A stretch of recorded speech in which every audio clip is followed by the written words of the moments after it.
Good morning, all of you students. Myself Anurag Kumar, Assistant Professor, Chanakya college of education Bettiah. विषय है ज्ञान एवं पाठ्यक्रम, नॉलेज एंड करिकुलम। सब्जेक्ट है C8 यूनिट 1। टॉपिक है वायुतास्की का संज्ञानात्मक विकास का सिद्धांत। तो आज हम लोग वायुतास्की के संज्ञानात्मक विकास के सिद्धांत के बारे में पढ़ेंगे। तो वायुतास्की का पूरा नाम था लीव वायुतास्की। यह वायुतास्की उड़ीसा में 17 नवंबर 1896 ईस्वी में हुआ था। इनका जन्म जो है 17 नवंबर 1896 को हुआ था। किसी किसी राइटर के बुक में 17 नवंबर के जगह पर 19 नवंबर भी दिया रहता है। तो 19 नवंबर भी कहीं कहीं मिलेगा किसी राइटर के बुक में इसके जगह पर। तो यह 17 नवंबर 1896 में जन्म हुआ था। वो रशियन यानी रूस का एक हिस्सा था जो बेलारूस में के नाम से जाना जाता है। आज वो क्या है, रूस में ही स्थित है। यह उसी वर्ष पैदा हुए जन्म लिए थे जिस वर्ष जीन पियाजे भी जन्म लिए थे। तो वायुतास्की ने 1917 ईस्वी में मॉस्को स्टेट यूनिवर्सिटी से ग्रेजुएशन किया। वह बहुत ही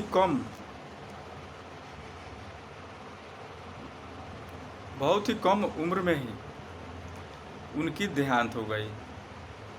11 जून 1934 ईस्वी को उनका निधन हो गया था। 11 जून को 1934 ईस्वी को उनकी मृत्यु हो गई थी। वह 37 वर्ष के उम्र में ही उनकी मृत्यु हो गई। इनकी थ्योरी ही मूल्यवान मानी जाती है जितनी जीन पियाजे और ब्रूनर की है। उन्होंने संज्ञानात्मक विकास में उन्होंने सिद्धांत एक महत्वपूर्ण योगदान दिया है। तो वायुतास्की जो थे एक बहुत ही महत्वपूर्ण विचारक थे।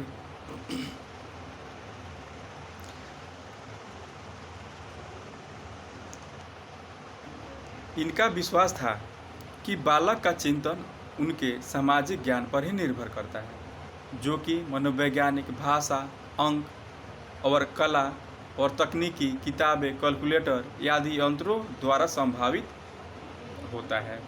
वायुतास्की की अब मान्यताएँ, उनकी क्या अब मान्यताएँ थी, इसके बारे में हम लोग जानेंगे। तो वायुतास्की ने 3 महत्वपूर्ण अवधारणाओं का वर्णन किया था कि संज्ञान विकास थ्योरी के संबंध में किया जा सकता है। यह बालक की ज्ञानवादी कुशलताएं केवल उस समय समझी जा सकती है जब बालक के विकास के रूप में विश्लेषित की जाती है और उनकी व्याख्या की जाती है। तो क्या है, बालक के ज्ञान और कुशलताएं किस प्रकार से समझ सकते हैं, उसके विकास किस रूप में विश्लेषित किया जा सकता है, उनकी ही व्याख्या विस्तृत रूप में किया गया है। दूसरे में ज्ञानवादी कुशलताएं शब्दों यानी जो है ज्ञानवादी कुशलताएं शब्दों में भाषा एवं संवाद के माध्यम से परिलक्षित होती है, जो कि मनोवैज्ञानिक यंत्रों की भांति कार्य करती है। मानसिक क्रियाओं को सुविधाजनक बनाने में उन्होंने बहुत ही परिवर्तन और सहायता कर दी है। ज्ञानात्मक कुशलताओं की उत्पत्ति सामाजिक संबंधों में ही होती है। यह सामाजिक सांस्कृतिक पृष्ठभूमि अंतर्निहित होती है, क्योंकि जब भी बालक में सामाजिक विकास का अंत उत्पन्न होती है तब यह 3 सिद्धांत मुख्य रूप से उत्तरदायी होती है। उनके अनुसार बालक का ज्ञानात्मक कार्य समझे जा सकते हैं उनकी उत्पत्ति का परीक्षण करके, जो कि परीक्षण से पहले तथा पश्चात में परिवर्तनशील का निरीक्षण करके किया जा सकता है। दूसरी मान्यता यह है कि ज्ञानात्मक कृत्य को समझने के लिए आवश्यक है कि उन यंत्रों का परीक्षण करें जो कि मध्यस्थता करते हैं और उनके रूप में ही देते हैं, और विश्वास दिलाएं कि इनमें बहुत ही महत्वपूर्ण यंत्र है। तो यह वायोतस्की ने इस पर बहुत ही बल दिए थे। तो वायोतस्की में सामाजिक विकास का किस प्रकार से डेवलप हुआ है? वायोतस्की और सामाजिक विकास, तो वह जो वायोतस्की जो विकास के दिया था, वायोतस्की ने अद्वितीय एवं प्रभावशाली विचार सीखने और विकास के संबंधों के बारे में प्रस्तुत किया है। वायोतस्की के विचार स्पष्ट रूप से इस पर बल देने की ज्ञानात्मक क्रियात्मक सामाजिक स्रोत है। तो वायोतस्की ने भी सामाजिक सिद्धांत पर काफ़ी बल दिया था। तो उनके सामाजिक सिद्धांत, जिसको हम लोग समीपस्थ विकास का मॉडल कहते हैं, जैसे जोन ऑफ प्रोक्सिमल डेवलपमेंट, जिसे ZPD के सिद्धांत के नाम से हम लोग जानते हैं। ये बहुत ही महत्वपूर्ण है। ZPD का सिद्धांत क्या है? ये हमेशा एग्जाम में आता है, जिसे हम लोग समीपस्थ विकास का क्षेत्र भी या स्तर दोनों कहते हैं। इसे आप लोग स्क्रीनशॉट ले सकते हैं। तो वायोतस्की का मानना है कि ZPD को प्राप्त करने के लिए मुख्य रूप से 2 स्तर होते हैं। एक विकास का वर्तमान स्तर, प्रेजेंट लेवल ऑफ डेवलपमेंट, जो यह बताता है कि बालक बिना किसी अन्य की सहायता से कार्य करने में सक्षम है। यह जो है बहुत ही महत्वपूर्ण है। दूसरा में है विकास का कुशलता स्तर, यानी वास्तविक विकास का स्तर या संभावित विकास का स्तर। दोनों के बीच के अंतर को ही समीपस्थ विकास का क्षेत्र कहा जाता है। तो पोटेंशियल लेवल ऑफ डेवलपमेंट, यानी कुशलता का स्तर, जो बताता है कि बालक किसी अन्य व्यक्ति या शिक्षक की सहायता से कार्य करने में सक्षम है और वृद्धि भी इसमें रखता है। इसको आप लोग स्क्रीनशॉट ले सकते हैं। बहुत ही VBI है, वायोतस्की और सामाजिक विकास का सिद्धांत। ठीक है। अब इन्होंने इसको एक मॉडल चित्र बना करके उन्होंने विकसित किया है, जो वह इस प्रकार से दिया गया है। जैसे बॉन्ड रिसर्च एट प्रेजेंट, जो यह आप लोग को डायग्राम में दिख रहा होगा। उसके बाद में है पोटेंशियल डेवलपमेंट, करंट डेवलपमेंट। तो यह जो है विकास का वर्तमान स्तर है।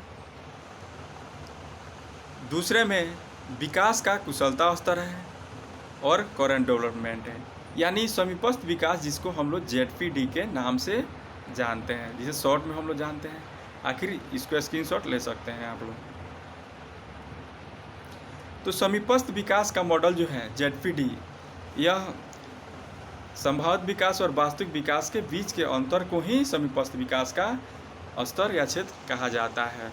अंतर वायोतस्की के अनुसार समीपस्थ विकास का मॉडल भी है। उसने प्रस्तुत किया कि जब किसी बालक एक नई कुशलता सीख रहा होता है, यह एक नया समस्या हल कर रहा होता है, तो उसे यदि एक विशेषज्ञ का साथ तथा सहायता मिल जाती है तो वह कार्य निष्पादन बहुत अच्छे प्रकार से कर सकता है। जब किसी की सहयोग या सहायता मिलती है तो वह बालक किसी कार्य को करने में बहुत कुशल हो जाता है और सक्षम हो जाता है। यदि वह विशेषज्ञ की बराबरी नहीं होगा तो एक खिलाड़ी, जैसे उदाहरण के लिए एक खिलाड़ी पहले से अच्छा खेल सकता है, यदि उसे खेलने में विशेषज्ञ का सहयोग मिले तो उसे भेद को जो अकेला निष्पादन करने में तथा सहयोग के निष्पादन करने में दिखाई पड़ता है, उसे समीपस्थ विकास का मॉडल कहा जाता है। यह सन 1991 में दिया था। जैसे इसमें जो है what I can do with help, या क्या है, किसी के सहयोग से हम लोग कर सकते हैं। What I can not do, यानी दोनों के बीच जो अंतर होती है, इसमें जोन ऑफ पर्सनल डेवलपमेंट भी कहते हैं, यानी समीपस्थ विकास के क्षेत्र के नाम से इसे हम लोग जानते हैं। यह बहुत ही महत्वपूर्ण है और यह जो है काफ़ी VBI है। तो आरंभ में सीखने के समय ज्ञान और कुशलता अधिकतर विशेषज्ञ में ही पाया जाता है, क्योंकि जो अनुभवी होते हैं उनमें काफ़ी कुशल और नेतृत्व करने की क्षमता होती है। जैसे जिस प्रकार से एक क्रिकेट के टीम में कैप्टन जो होता है नेतृत्व अपनी टीम को करता है, ठीक उसी प्रकार से इसमें भी कुशलता आ जाती है। वहीं अनुभव का आयोजन इस प्रकार करेगा कि सीखने वाले को महत्वपूर्ण कुशलताओं का अभ्यास करने का या नया ज्ञान की रचना करने में सहयोग भी देता है। इसलिए ZPD निचली सीमा वह है जिस स्तर पर बालक बिना सहायता के समस्या को हल तक पहुंचा सकता है, और उच्च सीमा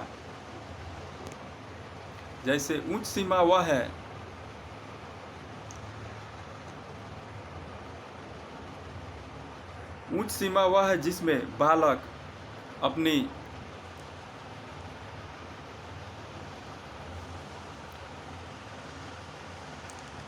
जिस तक बालक योग्य शिक्षक के सहायता से और अधिक उत्तरदायित्व स्वीकार कर सकता है। अब ZPD का सिद्धांत तो मॉडल चित्र के द्वारा आप लोग समझ ही लिए होंगे। अब हम लोग एस्केप फोल्डिंग के बारे में अब हम लोग जानेंगे, यानी जिसे उत्तरोत्तर विकास के अवसर कहते हैं या मचान बनाना या नए चीज़ का निर्माण करना या किसी को सहायता करना, यानी सहायता के नाम से जिसे जानते हैं, जिसे एस्केप फोल्डिंग कहा जाता है।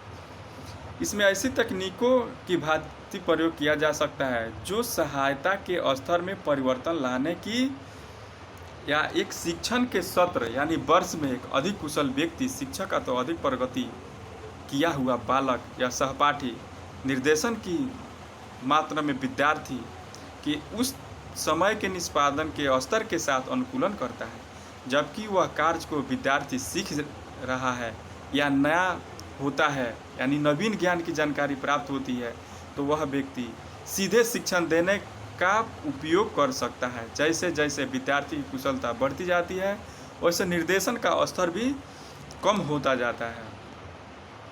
तो इस आधार पर यानी एस्केप फोल्डिंग को नया मचान बनाना भी कह सकते हैं, नए ज्ञान की जानकारी भी कह सकते हैं, या समस्या को समाधान भी कह सकते हैं, जिसे हम लोग एस्केप फोल्डिंग के नाम से जानते हैं। तो वायोत्स्की का विचार था कि ZPD के किसी कार्य में उचित सहायता उत्तरोत्तर विकास के अवसर प्रदान करता है, जो कि छात्र कार्य पूरा करने में बढ़ावा देना है। अतः हम कह सकते हैं कि एस्केप फोल्डिंग किसी एक छात्र को उसके कार्य में कुशलता प्रदान करना, जिससे वह अपने कार्य को कुशलतापूर्वक स्वयं करने में योग्यता प्रदान कर ले। अब क्या है, वायोत्स्की ने भाषा पर भी बल दिया था, यानी भाषा बालक में कैसे आती है, जो जीन पियाजे के संज्ञानात्मक विकास के सिद्धांत से और ब्रूनर के सिद्धांत से भी मिलता जुलता है। तो ठीक उसके विपरीत ही जीन पियाजे दिए थे। तो भाषा का विचार बालक में कैसे आती है, तो वायोत्स्की का विकास था कि बालक भाषा का प्रयोग न करके सामाजिक संप्रेषण में करते हैं, वरना योजना बनाने में, पथ प्रदर्शन में तथा अपने व्यवहार का आकलन करने में आत्मनियत के रूप में भी करते हैं। भाषा का प्रयोग आत्मा नियमन के लिए अतिरिक्त भाषा का निजी भाषा कहा जाता है।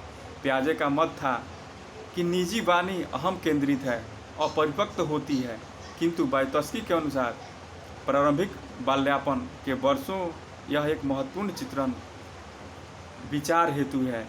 यह भी बहुत ही महत्वपूर्ण है, जो वायोत्स्की ने और जीन पियाजे ने भी यह दिए हैं।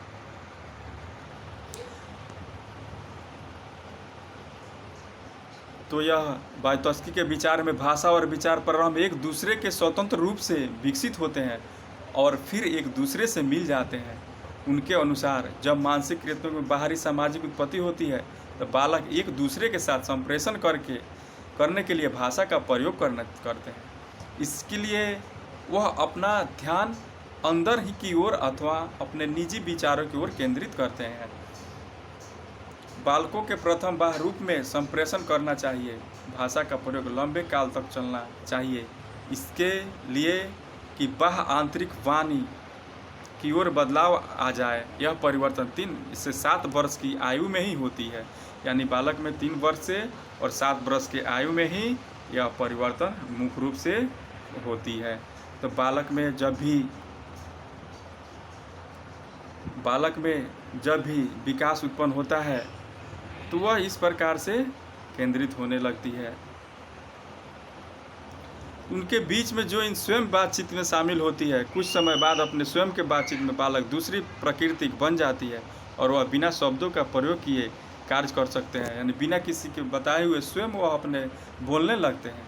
जब वह महत्वपूर्ण हो तो माना जाता है कि बालक अपनी अहम केंद्रित भाषा ईगो अंतर्निहित कर लिया होता है, यानी बहुत सारे शब्दों को उनमें विचार जानकारी उत्पन्न हो जाती है। निर्वाणवाद एवं सीखना, वायतस्की ने निर्वाणवाद का सिद्धांत भी दिया था। निर्माणवाद में सीखना, वायतस्की निर्माणवाद के सिद्धांत को अधिकतर सामाजिक निर्माणवाद कहा जाता है। इसे क्या है, निर्माणवाद के सिद्धांत को अधिकतर सामाजिक निर्माणवाद कहा जाता है। इस सिद्धांत के अनुसार अध्यापक को एक कुशल शिक्षक की भूमिका निभानी होती है। जो शिक्षक और शिक्षार्थी दोनों ने मिलकर ही इसमें बहुत ही महत्वपूर्ण योगदान देते हैं और इस कार्य को सफल बनाने में सहयोग देते हैं, करते हैं। इस सिद्धांत के अनुसार अध्यापक को एक कुशल शिक्षक की भूमिका निभानी होती है कि वह क्रियाशील रहे। वायतस्की का यह सामाजिक निर्माणवाद सिद्धांत एक बालक के विकास के संज्ञानात्मक यंत्रों का आधार मानता है। यह यंत्र गुणों और प्रकार के आधार पर पियाजे के सिद्धांत के से ज़्यादा महत्वपूर्ण है, जो विकास के दिशा स्तर आदि निर्धारण करते हैं। तो संस्कृति के इन यंत्रों को निर्धारण करने में माता पिता, शिक्षक, प्रशिक्षित व्यक्ति आदि आते हैं। संस्कृति के यंत्र बालक के संस्कृति का इतिहास, सामाजिक संदर्भ और भाषा आदि आते हैं। इसमें क्या है, लैंग्वेज भी आते हैं, सामाजिक संदर्भ में आते हैं, उसके कल्चर भी आते हैं, इतिहास भी आते हैं। लेकिन इसका सामाजिक निर्माणवाद सूचनाओं को प्राप्त करने के लिए इलेक्ट्रॉनिक सुविधाएं भी आ चुकी है, क्योंकि आज के वर्तमान युग में इलेक्ट्रॉनिक सुविधा जो है बहुत ही सुविधाजनक हो चुकी है। इसमें भी इलेक्ट्रॉनिक सुविधा पर भी उन्होंने काफ़ी बल दिया है। और सामाजिक निर्माणवाद में अनियर्थताएँ, इसमें क्या क्या से नियर्थाएँ हैं जो वायतस्की ने अपने अनुसार शब्दों में दिया है। तो वायतस्की के अनुसार एक निर्माणवादी शिक्षक सीखने के लिए ऐसे वातावरण सृजन करता है जिससे विद्यार्थी रुचिपूर्ण क्रियाओं को करने के लिए प्रेरित हो जाता है, यानी सरल से सरल लचीला शिक्षक बना सकता है, जिससे उसके रुचि इस कार्य में जागृत हो जाती है। इसमें अध्यापक केवल एक दर्शक की भांति ही नहीं, जिसमें वह बालकों की खोज करने व आगे बढ़ाने की प्रेरणा दे, बल्कि वह साथ ही उन्हें कभी कभी समस्याओं का निवारण करने में, विधियों का निर्देश देने में, कार्य को समूह में करने के लिए प्रेरणा देने उन्हें करने लगते हैं। ही कार्य करने को कैसे रुचिपूर्ण बनाकर पूर्ण किया जा सके, जिसे उन्हें संतोष प्राप्त हो सके, प्रेरणा देता है। तथा शिक्षक बालक समुदाय में उसके सहयोगी तथा अनुकुशल व्यक्ति द्वारा उसके ज्ञानात्मक विकास और सीखने के वातावरण को सृजन करता है। जो शिक्षक बालक के लिए रुचि उत्पन्न करता है वह सीखने के वातावरण सृजन करता है, वहीं इसका मुख्य उद्देश्य रहता है। किसी भी वायतस्कियन कक्षा में सामाजिक निर्माणवाद उपागम का प्रयोग 4 सिद्धांतों पर आधारित है। सीखना और सामाजिक विकास सामाजिक परिप्रेक्ष्य में सहयोगात्मक कार्य करता है, जिसे क्या है, बालक अपनी क्षमता के अनुसार वह कार्य करने लगता है। बालक में भी उसमें काफ़ी विकास देखने को मिलने लगती है, जिसमें संतोष प्राप्त हो, उसके द्वारा ज्ञानात्मक विकास को सीखने के लिए वातावरण का सृजन करता है। किसी भी वायतस्की का कक्षा में सामाजिक निर्माणवाद उपागम बहुत ही महत्वपूर्ण योगदान देती है, यानी हर बालक में सामाजिकता की गुण भावना जागृत हो, जिसमें बालक क्या है, उसके प्रति रुचि अपना उत्पन्न कर सके। तो जैसे उन्होंने यह दिया था सिद्धांत, सीखना और विकास सामाजिक परिप्रेक्ष्य में सहयोगात्मक प्रक्रिया है। जब बालक क्या है, वायतस्की को ने दिया था कि सीखने के लिए बालक को जागृत करना चाहिए, जिसमें रुचि उत्पन्न हो सके। पाठ योजना और पाठ्यक्रम में के लिए ZPD का निर्देश के रूप में करें, यानी जोन ऑफ पर्सनल डेवलपमेंट, यानी समीपस्थ विकास का क्षेत्र, यानी पाठ योजना लेसन प्लान बना करके बालक को सीखना चाहिए, जिससे कि बालक में रुचि उत्पन्न हो सके। तो इस तरह से वायोतस्की ने अपने सामाजिक विकास के सिद्धांत का बल दिया था और उन्होंने अपने महत्वपूर्ण योगदान दिया था, जो आज यह बहुत ही प्रचलित और फेमस हो चुकी है। इसमें उन्होंने इस सिद्धांत में बालक का एक सार संग्रह भी दिया गया है, जो यह वैज्ञानिक उनका जन्म कब हुआ था, वह कहाँ के वैज्ञानिक थे, तो रूस के वैज्ञानिक थे। उन्होंने वायोतस्की ने सामाजिक सांस्कृतिक सिद्धांत भी दिया था, निकट विकास का क्षेत्र भी दिया था, समीपस्थ विकास का क्षेत्र दिया था। बच्चों का विकास समाज के द्वारा होता है, या जीन पियाजे ने दिया था। कैसे, तो उम्र के हिसाब से। तो बालक समाज के साथ अंतःक्रिया करके सीखता है।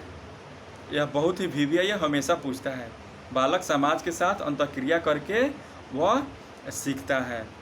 समाज के द्वारा ही बच्चे के भाषा का विकास होता है या विचारों का विकास होता है। यह बहुत इम्पोर्टेंट है, यानी समाज के द्वारा ही बालक में भाषा और का विकास होता है।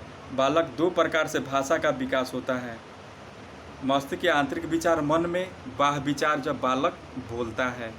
बालक में पहले विचार आता है, फिर भाषा आती है। ये क्या है, वायोतस्की का कथन है, यह बहुत इंपॉर्टेंट है, VVI है। बालक में पहले विचार आता है, फिर भाषा आती है। यह किसने कहा था, तो वायोतस्की ने कहा था।